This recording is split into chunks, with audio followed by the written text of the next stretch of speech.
Eu quero tratar com vocês hoje sobre as evidências de um verdadeiro avivamento espiritual. Então, é a revitalização da igreja, o despertamento da igreja.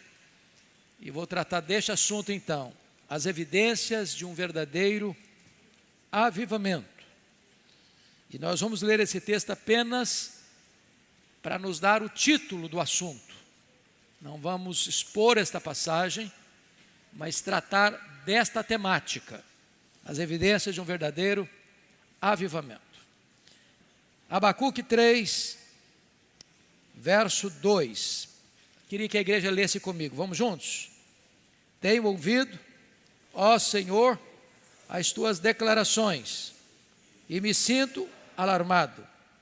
Aviva a tua obra, ó Senhor, no decorrer dos anos, e no decurso dos anos, faze-a conhecida. Na tua ira, lembra-te da misericórdia. Então o assunto é pertinente porque a oração dele é para que Deus reavive a sua obra no decorrer dos anos. Nós estamos vivendo um tempo da história, não estamos? Essa oração é para você e para mim. E ele define aqui, dentro de uma particularidade, o que ele entende por avivamento. É quando Deus tira a sua ira e expõe a sua misericórdia. Então vamos tratar dessa temática. A primeira coisa que eu chamo a sua atenção é que a palavra avivamento está desgastada. Eu me lembro que na década de 90, no Brasil inteiro, houve um despertar para buscar a Deus, para orar, para clamar aos céus por avivamento. E é claro que toda história de avivamento tem excessos. Cabe-nos ver o que é excesso e corrigir. Em outras palavras, eu não posso ir além da Escritura, e eu não posso ficar aquém da Escritura. Se tiver excesso aqui e ali, cabe nos corrigir. Porque todo avivamento precisa vir dentro das balizas das Escrituras. Não existe avivamento, como as pessoas às vezes pensam, que é um arrepio na espinha, na coluna, é emocionalismo, é sincretismo, é confusão. Não, nós não cremos assim. Avivamento não é mudança doutrinária, não é buliço litúrgico, não é novidade, não é inovação. Não, avivamento é uma ação sobrenatural de Deus na vida da sua igreja, trazendo quebrantamento, arrependimento, fome da palavra, sede de oração, sede de santidade, engajamento na obra missionária. Avivamento traz vitalidade para o povo de Deus. Então vamos ver primeiramente o que não é avivamento. Primeiro, avivamento não é um programa agendado pela igreja. Charles Finney cometeu um equívoco nesse sentido. Achou que poderíamos agendar um avivamento. Se nós fizéssemos isso, necessariamente teríamos aquilo. Então o avivamento estava na mão da igreja. Não se agenda avivamento. Quem dá avivamento é Deus, Ele é soberano para isso. É a ação do céu, é a intervenção divina. Segundo, avivamento não é mudança doutrinária. Tem gente que não quer estudar doutrina. Doutrina engessa, doutrina põe peias. Eu quero uma luz interior. Eu quero uma experiência mística. Eu quero um arrebatamento e um êxtase emocional. Não. Eu não tenho que tirar uma vírgula da doutrina que possuímos e cremos para buscar avivamento. Aliás, preciso dela para me orientar na busca do avivamento. Terceiro, avivamento não é mudança litúrgica. Tanta gente confundindo. Na minha época, a luta era para ter um violão, ou era para ter uma bateria. E tinha gente que achava que se você tivesse um violão e uma bateria, você tinha avivamento. Hoje tem gente que acha que tem que pintar de preto, outro acha que tem que ter luzes, outro tem um monte de coisa que as pessoas estão inventando todo dia. E eu não estou dizendo que as coisas que estão inventando seja boa ou ruim. O fato é que mudança litúrgica não é avivamento. Porque quem muda? Sou eu. Então o avivamento está na minha mão. Não é a cor da parede, não é a quantidade de instrumento, não é o estilo de culto. Avivamento não é mudança litúrgica, embora o avivamento mexa com a liturgia formalista, ritualista, fria e morta. Quarto, avivamento não é uma onda emocionalista. Eu me lembro que visitei em Toronto, na chamada igreja do aeroporto, porque algumas novidades esquisitíssimas vieram de lá. Primeiro, rir no Espírito. O cara estava gargalhando, que perdia de vista. Aquilo era o Espírito Santo. Nada a ver. Depois era cair no Espírito. A pessoa entrava, caía, ficava lá dormindo. Isso é assim. Horas, levantava e ia embora. Isso não é avivamento. Depois começou coisas piores. O cara latir no Espírito. Imitava um cachorro. São novidades estranhas, são coisas esquisitas, são coisas estapafúrdias, que não tem qualquer amparo nas Escrituras. Nós não somos contra a emoção. Para mim, o médico e pastor, Mark Lloyd Jones, diz o seguinte: eu não tenho nenhum problema com a pessoa cair. A questão é como ela se levanta. Porque tem gente se estribuchando no chão aí, dizendo que é o Espírito Santo. Mas se ela não teve nenhuma mudança ao se levantar, isso é histeria, isso é obra da carne. Em tempos de avivamento, pessoas se quebrantaram a tal ponto de cair em lágrimas, como quando Jonathan Edwards pregou o seu sermão, pecadores nas mãos de um Deus irado. As pessoas se agarravam nas colunas do templo e choravam. Mas tem que ter transformação, porque também carne não muda ninguém, não transforma ninguém. Só o Espírito Santo tem esse poder. Quinto, avivamento não é barulho, estardalhaço, buliço, ruído cultico. Não é subjetivismo, nem essa onda que às vezes as pessoas querem de sentir e não pensar. Às vezes eu vou em alguns lugares, eu tenho a sensação clara de que o interesse é despertar uma espécie de histeria coletiva ou um emocionalismo histérico. Até é possível você despertar isso nas pessoas, mas isso é vazio, isso não muda nada, isso não altera nada, isso não é avivamento. Mais do que isso, avivamento não é ênfase carismático no lateral, milagres, curas, exorcismos, sem observar a abrangência completa do Evangelho. Irmãos queridos, é possível que Deus faça milagres? É claro, Ele faz milagres. Nós cremos em milagres, nós pregamos sobre milagres, nós oramos por milagres, mas milagre não é avivamento. Pode até ser evidência, mas não é a causa e nem é a essência. Bom, para fechar, avivamento não é modismo. Não é modismo.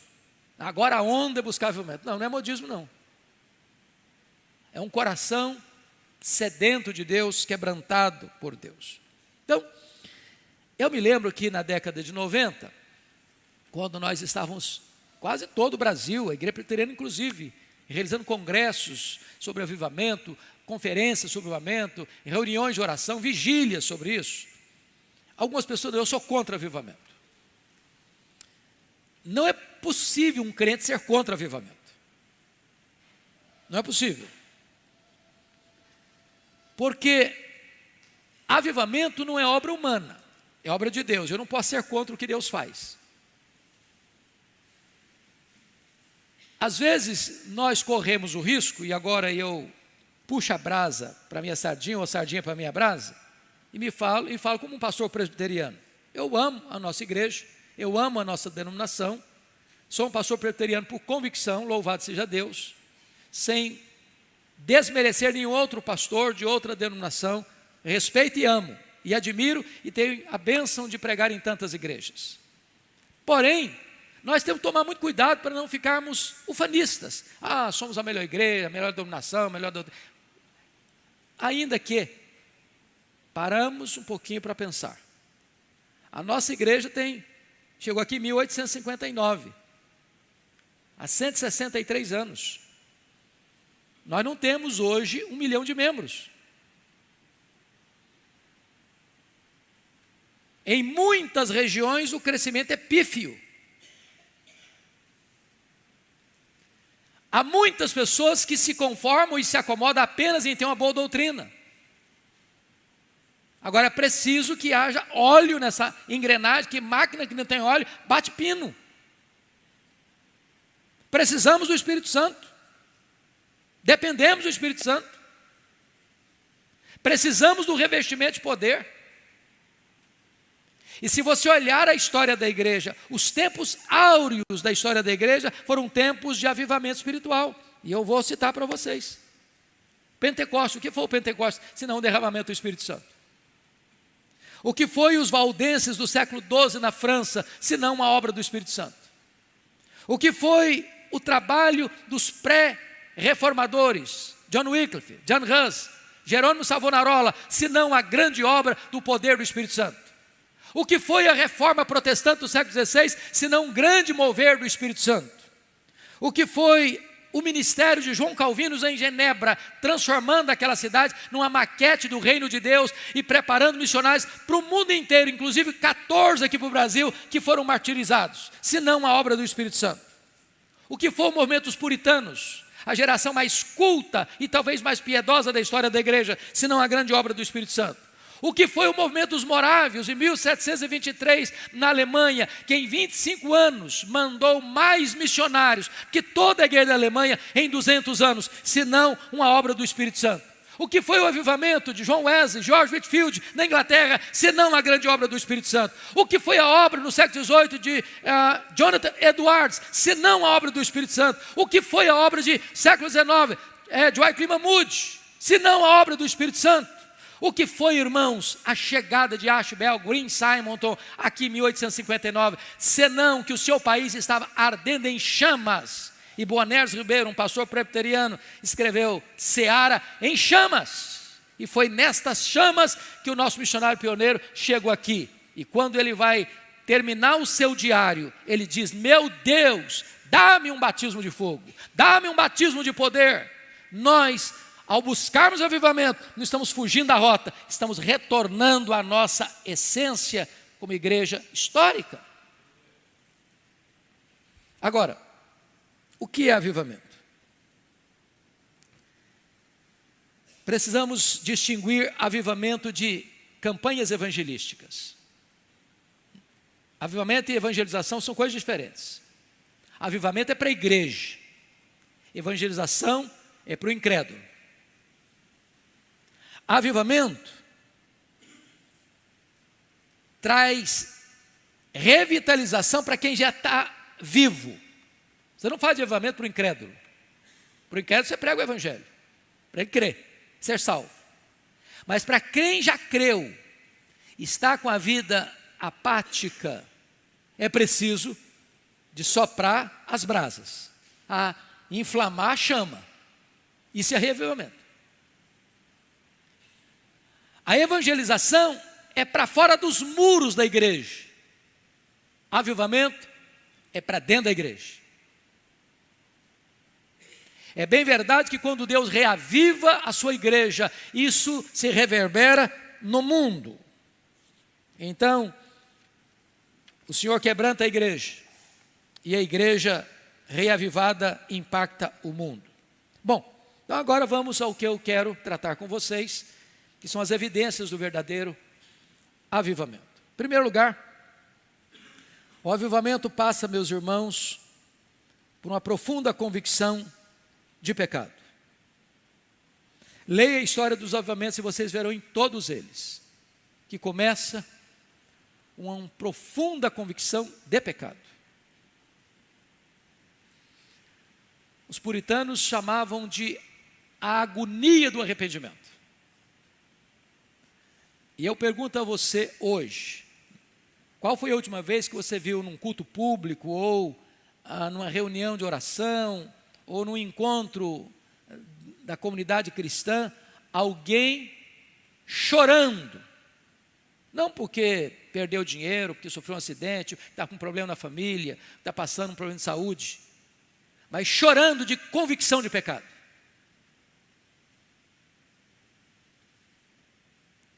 Qual foi a última vez que você chorou de convicção de pecado? E eu vou dizer para você que os que mais têm essa consciência de sentir agonia do arrependimento, não são as pessoas que estão vivendo uma vida assim, chafurdada na lama, não. Essas pessoas nem sabem que são pecadoras, ou nem têm consciência disso. As pessoas que mais reconhecem os seus pecados são os que mais perto de Deus andam. Se nós estamos contentes com nós mesmos, estamos longe do avivamento. Se você acha que você tem uma vida magnífica, maravilhosa, assim, supimpa, é porque você não está nem sentindo necessidade de avivamento. Para vocês terem uma ideia, na missão Quacisabanta, em 1966, eles oraram 12 anos. 12 anos. Onde Deus começou a trabalhá-los. E nos últimos 3 meses, pastor Erlo disse que eles oraram 3 vezes por dia, e eles não conseguiam mais falar nada, apenas choravam. Tamanha a convicção de pecado que Deus trouxe sobre eles. Se nós queremos avivamento, precisamos pedir aos céus que quebre a dureza do nosso coração. Quando eu olho para Isaías e começa a leitura do livro dele, você percebe lá que ele começa a distribuir ais para ele, ais para aquele outro, ais para esse aqui, ais para aquele outro lá. E a hora que ele viu a Deus na sua santidade, na sua majestade, na sua glória, diz: ai de mim, Senhor. Ai de mim, Senhor. No avivamento ninguém está apontando o dedo para o outro. No avivamento você está olhando para você mesmo: meu Deus, tem misericórdia de mim. Todas as pessoas que têm consciência da glória de Deus disseram isso. Disseram isso. Ai de mim, Senhor. Pedro diz: afasta-te de mim, Senhor. Jó diz: eu me abomino no pó e na cinza. Paulo diz: miserável homem que eu sou. João caiu como morto aos pés do Senhor. Convicção de pecado. Segundo lugar, irmãos, avivamento demonstrado, um verdadeiro avivamento, quando você vê sede de Deus e ânsia pela manifestação da glória de Deus. Sede de Deus. Hoje nós pregamos sobre um personagem que pediu a bênção de Deus. E é claro que ele não está pedindo isso do ponto de vista egoísta, materialista. Porque tem muita gente querendo a bênção de Deus: o Senhor, eu quero um carro novo, eu quero uma casa nova, eu quero um emprego melhor, quero ganhar mais dinheiro. Não estou dizendo que isso é errado, não. Estou dizendo que isso é ilícito, não. É legítimo. Deus é o galardoador daqueles que o buscam. Deus é aquele que dá as coisas boas para os seus filhos. Então, não é errado você pedir: meu Deus, eu quero uma casa melhor, meu Deus, eu quero um carro melhor, que não vá tanto para a oficina. Eu me lembro de um carrinho que eu tinha, que era uma luta, todo mês na oficina, visitar mais o mecânico do que eu visitava os irmãos da igreja. Era uma confusão. Consertava uma coisa, piorava outra. Então você pode pedir a Deus um carro melhor, sim. Agora, você precisa da presença de Deus. A minha alma tem sede de Deus, do Deus vivo. Um dia na tua casa vale mais do que 1000 nas tendas da perversidade. Você quer saber uma coisa, se você gosta mesmo da presença de Deus? Já percebeu que tem gente que quando ajoelha para orar, em 5 minutos ele não tem mais papo, ele não tem mais assunto com Deus? Ele esgota a oração dele, ele não sabe mais o que fala, ele levanta, parou a oração, acabou. Porque ele não tem assunto. Você não tem assunto com gente estranha, você tem que ter intimidade com Deus, você tem prazer em Deus, deleite em Deus. Eu nunca me esqueço, pastor Daniel, quando eu estava no 4º ano do seminário. Eu era um aluno razoavelmente bem aplicado. Até porque eu era muito ruim em qualquer tipo de esporte, sempre fui. Então, quando eu me aventurava no campo, o pessoal jogava bola e tinha muito jogador bom, eu era o reserva dos pernetas. Então, meu time era o mais fraco, entrava, já levava goleada em 5 minutos e ia embora. Eu falei: não sirvo para isso mesmo, meu negócio é estudar, então vou estudar. Então, no último semestre, eu vou fazer uma visita à igreja em Franca, e uma jovem me fez uma pergunta que eu não gostaria que ela tivesse feito. Na hora eu não gostei da pergunta. Disse: meu filho, e aí? E a sua vida com Deus? Mas que negócio, eu não sou seminarista? Eu não estou me preparando para ser pastor? E desculpem da falta de modéstia, eu era o primeiro aluno da minha turma, nos 4 anos. Em nota, pelo menos. Mas que abuso dessa menina. Quer saber da minha intimidade com Deus? E aquilo foi um tapa na minha cara. Eu voltei para o seminário e disse, meu Deus, na verdade, eu sou um péssimo aluno. Porque eu tenho boas notas, mas eu não tenho sede de ti. Estou gostando mais de livro do que da tua presença. E eu parei toda a minha agenda. E lá no seminário tinha uma sala chamada sala de meditação. Era a sala de oração, mas vazia, não frequentada. E eu comecei a ir para lá sozinho. Na segunda semana, meus colegas me viram ir, foram comigo. Depois aquela sala estava cheia. E depois a hora mais ansiada da minha vida era aquela hora. E depois colegas que nunca tinham entrado no meu quarto, disse, olha, abrindo o coração, ore por mim, ore por mim, ore por mim. Começou a fazer fila. Sabe por quê? Quando você começa a ter sede de Deus, as coisas começam a acontecer. Deus é a fonte da vida. E avivamento começa com sede de Deus. Deus vai derramar água, é sobre o sedento. As torrentes chegam, é como a terra está seca e sedenta. Louvado seja Deus. Você quer pensar em avivamento? Terceira marca. Avivamento vem, irmãos, como através de vida abundante de oração. Nunca encontrei na história dos avivamentos nenhum, sequer, sem exceção, que não fosse precedido por oração, oração, oração. Jonathan Edwards chegou a dizer, que era o teólogo do avivamento, que quando Deus pretende fazer coisas grandes no seu reino, primeiro, Ele desperta a sua igreja para orar. Convenhamos, a maioria das reuniões de oração nas igrejas estão no CTI. Se convida para um churrasco, tem frequência. Para uma festa, tem frequência. Para um aniversário de criança, tem frequência. Para um aniversário de casamento, tem frequência. Convida para orar, está vazio. As pessoas estão ocupadas demais para se ocuparem com Deus em oração. Se nós queremos uma visitação do céu, se nós queremos os céus abertos, se nós queremos avivamento, é necessário, irmãos, que a igreja se desperte para orar. Isso não é uma exceção, isso é uma regra absoluta. Para mim, uma das coisas mais marcantes, e talvez é importante porque aqui está o começo da Igreja Presbiteriana do Brasil, foi o começo do avivamento nos Estados Unidos no século XIX. Aquele avivamento começa basicamente no dia 27 de setembro de 1857, com um missionário urbano, Jeremias Lampier, em Nova York. Era um homem de negócios e ele deixa o seu trabalho para ser missionário. E ele escreve um folheto, distribui nas ruas de Nova York, chamando as pessoas para uma reunião de oração, meio-dia no hotel. Primeiro dia, meia hora, sozinho. No final, 6 pessoas. Segundo dia, 10 pessoas.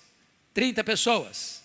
Em 6 meses, tinham 10 mil homens de negócio orando por avivamento nos Estados Unidos. O país inteiro ficou em chamas. Em 2 anos, 1857, 1859, mais de 2 milhões de pessoas convertidas. Boanerges Ribeiro, como disse agora há pouco, escreveu a biografia de Dwight Lyman Moody e chamou de Seara em Chamas. E foi no epicentro deste avivamento que o jovem filho de um presbítero, de um médico, deputado, Ashbel Green Simonton, sendo o caçula da família, ouvindo um sermão do seu professor, Rod, tem o coração inflamado para vir para o Brasil. Ele vem para cá como fruto do avivamento dos Estados Unidos. A Igreja Presbiteriana do Brasil foi plantada dentro dessa vertente de avivamento espiritual, de oração, de busca a Deus. E eu quero encorajar você, meu irmão, a retomar a agenda do avivamento e a repensar a sua vida de oração. Mas, quarta evidência do avivamento, meus amados, é sede da palavra de Deus. Meus amados, nós vivemos uma geração privilegiadíssima. Privilegiadíssima. Para vocês terem uma ideia, a coisa mudou tanto que em 1978, quando eu fui para o seminário, eu era um dos seminaristas mais pobres do seminário. Eu fui comprar um terno no último ano para a formatura. Chegava de vez em quando lá no seminário, roupas usadas, e o meu palitozinho que eu pregava quase toda semana, não tinha nem lapela, para você ter uma ideia. Era feliz da vida. Trabalhei 3 anos numa congregação, nunca ganhei um centavo de oferta. Também nem esperava receber. Mas toda moeda que caía na minha mão, eu comprava livro. Livro. Você conseguia saber exatamente quantas obras eram publicadas. Tinha quase nada. Literatura de autor brasileiro, tinha nada quase, praticamente. Hoje nós temos Bíblias, irmãos, de estudo de tudo enquanto é que você quiser. Todo dia surge uma nova. E o povo compra. E guarda. Tem muitas prateleiras enfeitadas com Bíblias. Mas o analfabetismo bíblico hoje é gritante. Gritante.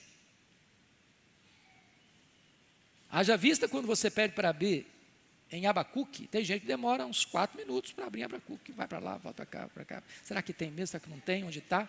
Será que se perdeu? Será que foi embora? Significa uma coisa, não estou acostumado com Bíblia, não conheço Bíblia. Tem gente que pega na Bíblia no domingo. E hoje, as vantagens, né, da Bíblia eletrônica, no celular, é uma coisa fantástica, mas perigo também, sabia? Eu gosto de uma frase do Arival, que é muito brincalhão, e na boca dele cabe bem, na minha não cabe tão bem.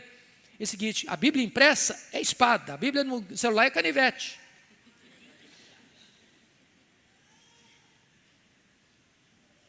Eu quero encorajar você, no mínimo, pelo menos ter uma Bíblia em casa de estudo. Você sublinha, você anota. Você memoriza. Irmão, sem Bíblia não tem avivamento, porque Deus honra a sua palavra. É a palavra que tem um mapa, é a palavra que tem a orientação, é a palavra que tem a substância, o conteúdo. Sem Bíblia não vai. Não vai. Ninguém se santifica sem Bíblia. Santifica-os na verdade, a tua palavra é a verdade. Então, uma igreja que quer avivamento é uma igreja que se volta para a Escritura, para ler a Bíblia, para meditar na Bíblia. E eu não estou dizendo que tem pessoas que passou a ler a Bíblia 10 vezes, é ok. E o que você guardou? O que você memorizou? Ele lê assim, pá. É só para quê? Eu li uma vez, 2 vezes, 5 vezes, 10 vezes. Para um pouquinho, irmão. Para. Medita.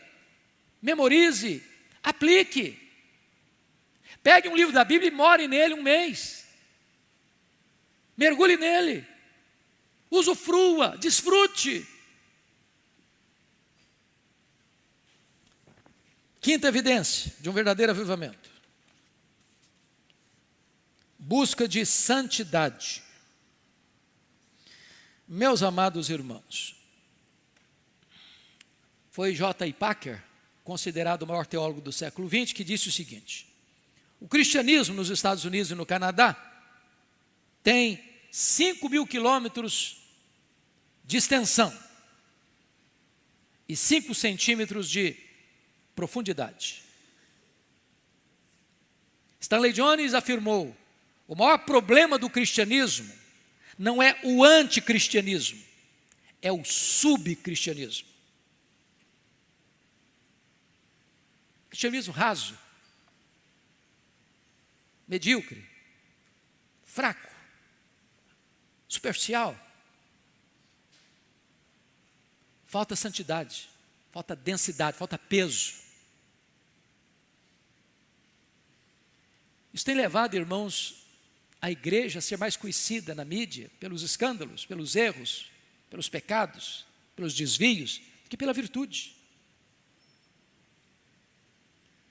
O que levou Gandhi a dizer na Índia: no vosso Cristo eu creio, eu não creio no vosso cristianismo. Não estou dizendo que ele está certo não, estava certo não. Mas às vezes as pessoas não veem diferença o que é um crente e o que é um não crente. O que é um rapaz crente, o que é um rapaz não crente, o que é uma moça crente, o que é uma moça não crente. O que é um empresário crente, o que é um empresário não crente. O que é um profissional crente, o que é um profissional não crente. Estamos copiando o mundo, estamos imitando o mundo, nos conformando com o mundo, sendo amigos do mundo, querendo aplausos do mundo. Quando na verdade avivamento traz santidade para a igreja.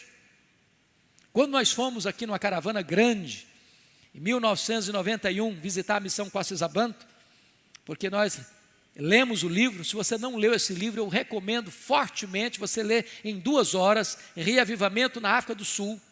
Foi compilado pelo reverendo Augusto Nicodemos, porque estudava lá muito próximo da missão Quacisabanto, em Joanesburgo, fez o seu mestrado lá.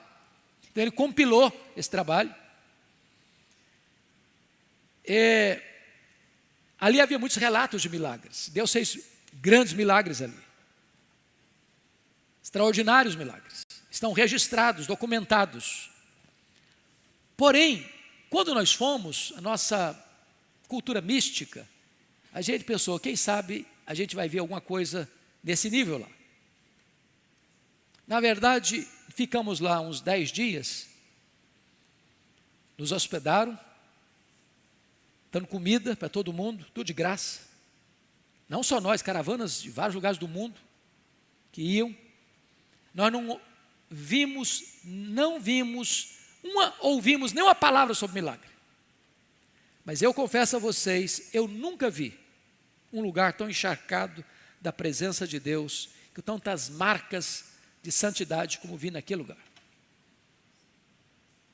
Nunca vi. Inclusive nas crianças. Criança é criança em qualquer lugar do mundo. Não é verdade?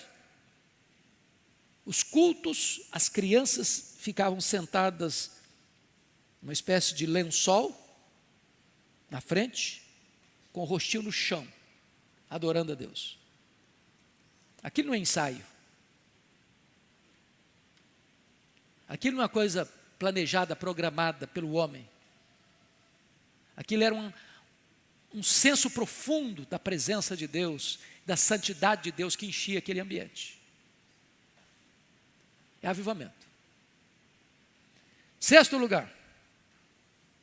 Avivamento, irmãos, passa pelo revestimento do poder do Espírito Santo. Onde tem avivamento, o Espírito Santo se manifesta com poder.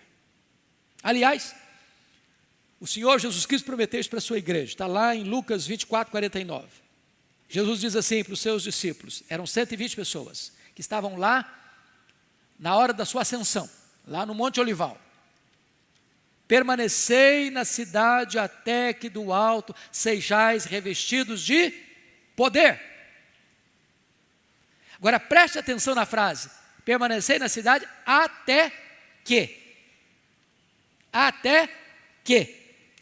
Jesus nos disse, olha, fiquem lá uma semana, 1 mês, 2 meses, não, até que. Em outras palavras, a igreja não estava autorizada a sair, sem antes receber o poder do Espírito Santo. Trocando em miúdos, antes de enviar a igreja ao mundo, Jesus enviou o Espírito à igreja. Essa ordem não pode ser mudada. E diz a Escritura que esses 120 se reúnem no cenáculo e todos perseveraram unânimes em oração. Quanto tempo? 10 dias. Todos unânimes perseveraram em oração. Em outras palavras, todos tinham um só coração, uma só alma, um só propósito. Buscando a mesma coisa. O que Jesus prometera, revestimento de poder.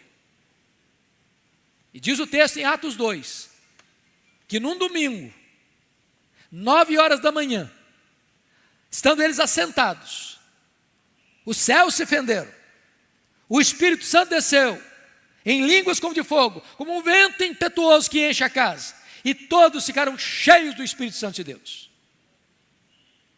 E a igreja acovardada se torna uma igreja audaciosa. Aqueles que estavam trancados com medo dos judeus, agora saem e não têm medo de açoites, de prisões, de morte. Pedro, cheio do Espírito Santo, se levanta, num único sermão, cerca de 3.000 pessoas convertidas. E a igreja sai de Jerusalém e chega a Roma em 5 décadas. Menos de 5 décadas. E no final, no começo do 4º século, o cristianismo tão massacrado precisa ser reconhecido como a religião oficial do Império Romano. A igreja cheia do poder do Espírito Santo de Deus. Irmãos, às vezes nós falamos do poder, mas não experimentamos o poder.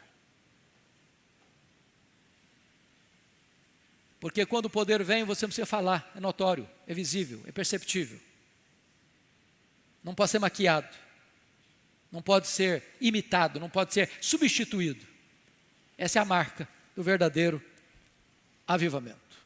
Revestimento do poder do Espírito Santo. Mas só me permita ilustrar isso com o ministério de Jesus. Porque Jesus era um homem perfeito. Nele não havia pecado. Mas o próprio Jesus, sendo o homem perfeito e o modelo, ele não abriu mão do poder do Espírito. Para você ter uma ideia, está escrito lá que quando ele estava no Jordão, para ser batizado por João Batista, enquanto ele orava, os céus se abriram, o Espírito Santo desceu, e o Pai falou: este é o meu filho, em quem eu me comprazo. Ali o Espírito Santo o reveste, no batismo. Diz o texto em Lucas que o Espírito Santo o conduz ao deserto, para ser tentado pelo diabo, e ele vence o diabo, cheio do Espírito Santo. E diz Lucas que cheio do Espírito Santo, ele retorna agora lá para Nazaré, onde ele morava. Entrou na sinagoga, tomou o livro nas mãos, profeta Isaías, e leu: o Espírito do Senhor Deus está sobre mim, pelo que me ungiu para pregar, para libertar, para curar. E no poder do Espírito Santo ele andou por toda parte, libertando os oprimidos do diabo. O ministério de Jesus foi no poder do Espírito Santo. E não pode ser diferente com a igreja de Jesus. Ela tem que fazer a obra no poder do Espírito Santo de Deus.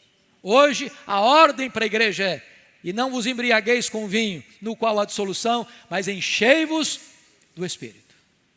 Mas tem mais. Qual é a marca de um verdadeiro avivamento? Veja comigo, por gentileza. 7º lugar, paixão pelas almas. Meus amados irmãos, uma igreja avivada, ela se preocupa com evangelização e missões. Nós estamos aqui bem instalados, ar-condicionado, é bem verdade que o banco ainda não está tão macio, mas estamos muito bem instalados. Mas enquanto nós estamos aqui, tem gente se drogando, tem gente se prostituindo, tem gente blasfemando, tem gente indo para o inferno. E quando uma igreja está revestida com o poder do Espírito Santo, ela não se conforma com isso, ela não se acomoda com isso. Ela quer ir, ela quer pregar. Porque hoje o grande problema é que a evangelização virou programa. Nós temos um programa de evangelismo. Todo sábado a gente sai, toda sexta-feira a gente sai, todo dia da semana a gente sai. Isso é programa. Alguns apenas. Quando a igreja está cheia do Espírito Santo, irmãos, todos os crentes, todos, crianças, adolescentes, jovens, velhos, todos se entendem como missionários, como evangelistas, como portadores de boas novas. E isso é alguma coisa fascinante, porque isso é revolucionário. Nós somos um exército. Um exército. Se cada um de nós se levantar com o coração inflamado para falar de Jesus, meus irmãos, a cidade de Vitória é impactada. Paixão pelas almas. amor pelos perdidos, compromisso com a obra missionária.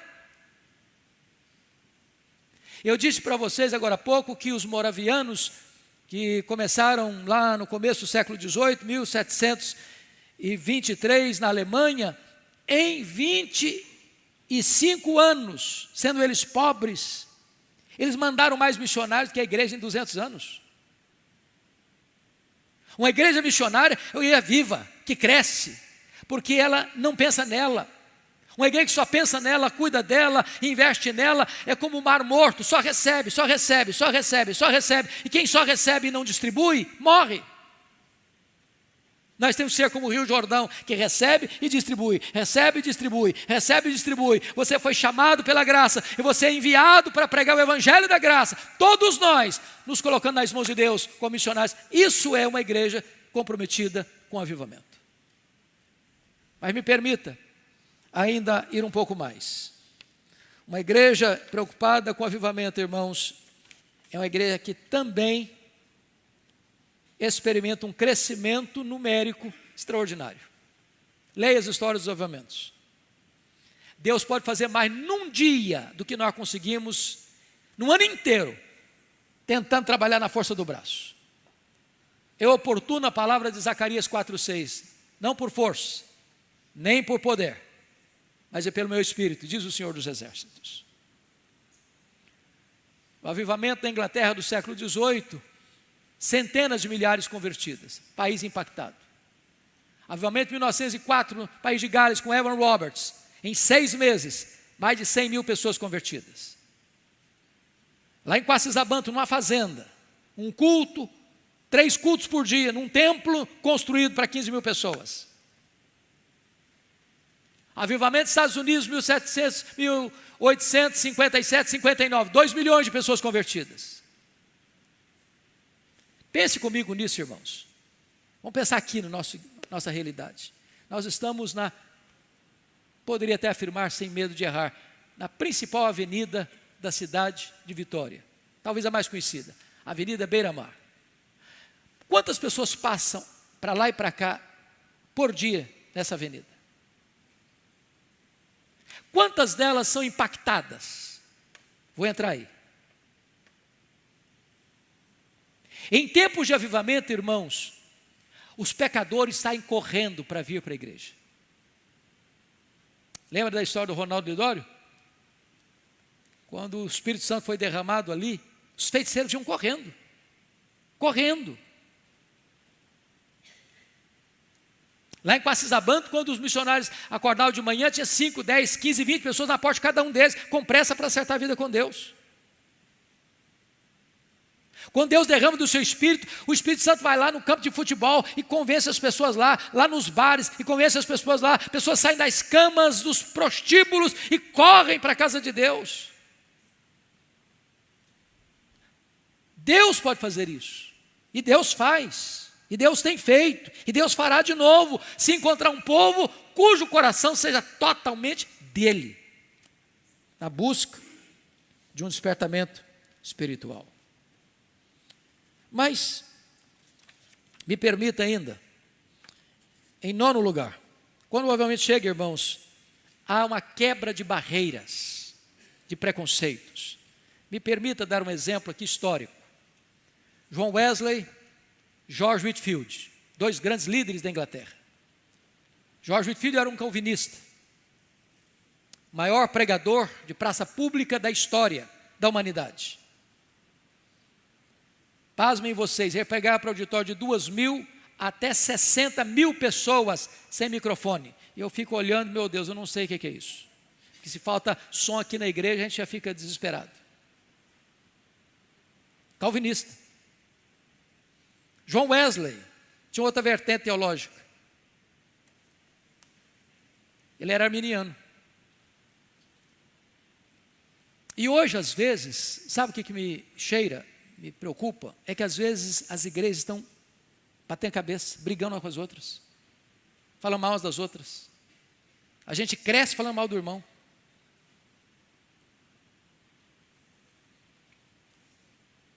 E eu não estou dizendo que você vai abrir mão da sua doutrina, da sua convicção, de presbiteriano, da sua teologia calvinista, reformada, de jeito nenhum, de jeito nenhum. Mas vou citar o exemplo dos dois grandes líderes. Alguém tentando buscar um conflito entre os dois, chegaram para John Wesley e perguntaram assim: ô John Wesley, o que você acha de George Whitefield? Querendo tirar uma casquinha, para ver se falava mal. Não, ele é um cara bom, mas a teologia dele não é boa não. John Wesley disse: é o homem mais santo que eu conheço. Quando eu morrer, eu quero que ele pregue no meu funeral. E pregou, e pregou.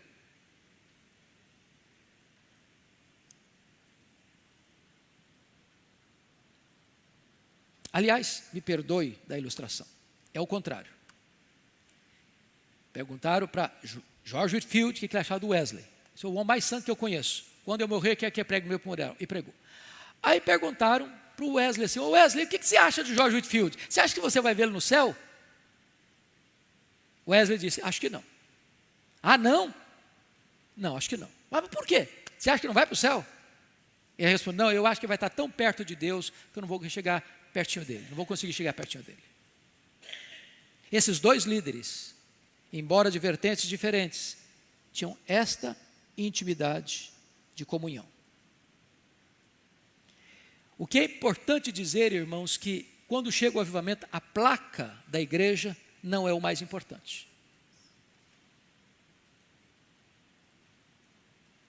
Volto a dizer aquele famoso sonho de John Wesley.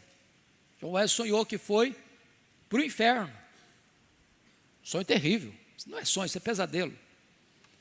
Chegou lá no inferno e perguntou: tem presbiteriano aí? Está cheio. Tem metodista? Tem muitos. Católico? Tem muito. É isso? Tem muito. Tudo tinha muito.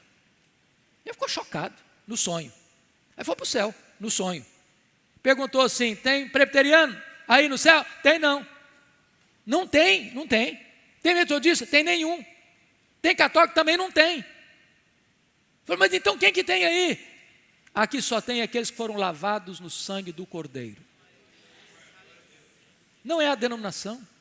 Embora amamos a nossa denominação, honramos a nossa denominação, queremos servir a Deus na nossa denominação com todo zelo, mas quando o avivamento chega, irmãos, você olha aquele que foi lavado no sangue do Cordeiro: você é meu irmão, vou morar com você no céu, nós somos um só povo, uma só família, um só rebanho, uma só igreja, louvado seja Deus. Em último lugar, 10º lugar, avivamento, irmãos, traz transformação para a sociedade. A sociedade está doente, doente. Tem hora que eu olho para o Brasil, dá vontade de chorar, dá um nó na garganta. Não sei se você sente a mesma coisa, mas me dá um nó na garganta. Eu chego a um ponto que eu não consigo mais nem assistir as reportagens hoje, os jornais hoje, porque me dão um desespero. Ladeira abaixo. Destruição de valores, destruição de princípios. Uma sociedade caotizada, famílias destruídas. Quando Deus traz avivamento, irmãos, Deus cura a igreja, restaura a igreja, renova a igreja, fortalece a igreja. Uma igreja restaurada é sal da terra, é luz do mundo.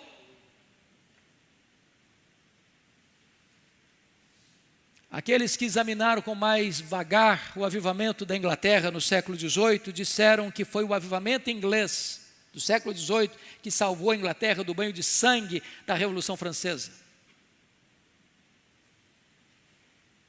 A igreja não se conforma com o mundo, a igreja é agente do reino no mundo.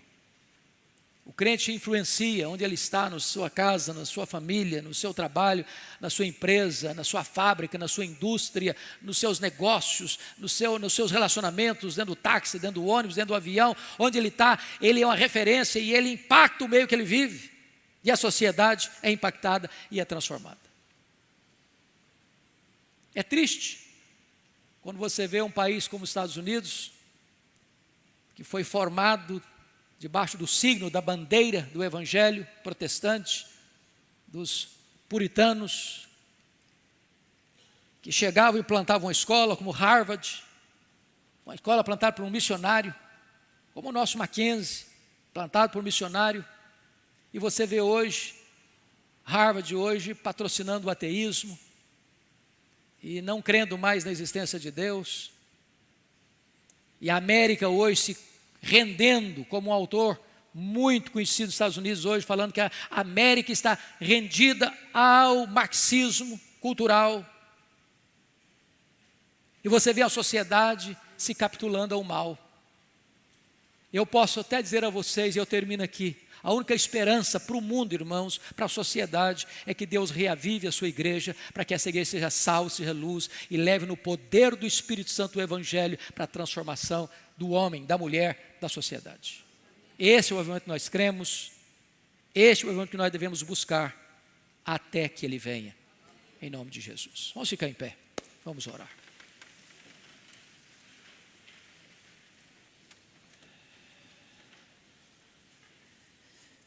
Deus amado, nós precisamos de Ti. Tu já fizeste coisas magníficas, exponenciais, ao longo destes 20 séculos de cristianismo. Tantas vezes a igreja estava no pó, nas cinzas, como brasas apagadas, e Tu reavivaste a Tua obra no decorrer dos anos. O que nós te pedimos, Deus, não é coisa inédita. O que nós te pedimos é que aquilo que Tu já fizeste, que Tu possas fazer de novo. Por amor do Teu nome, por amor da Tua glória. É o Teu nome que tem sido desonrado, zombado, escarnecido. Então manifesta-te a nós, para que os Teus inimigos saibam que Tu és Deus. Levanta a Tua igreja, reaviva a Tua obra, inflama o nosso coração. Desperta-nos para uma vida plena, maiúscula, cheia do Espírito Santo. Nós precisamos de Ti. Não te vás, ó Deus, de nós. Volta-te para nós, na Tua ira, lembra-te da misericórdia e reaviva a Tua obra no nosso coração, na vida da Tua igreja. Em nome de Jesus. Amém.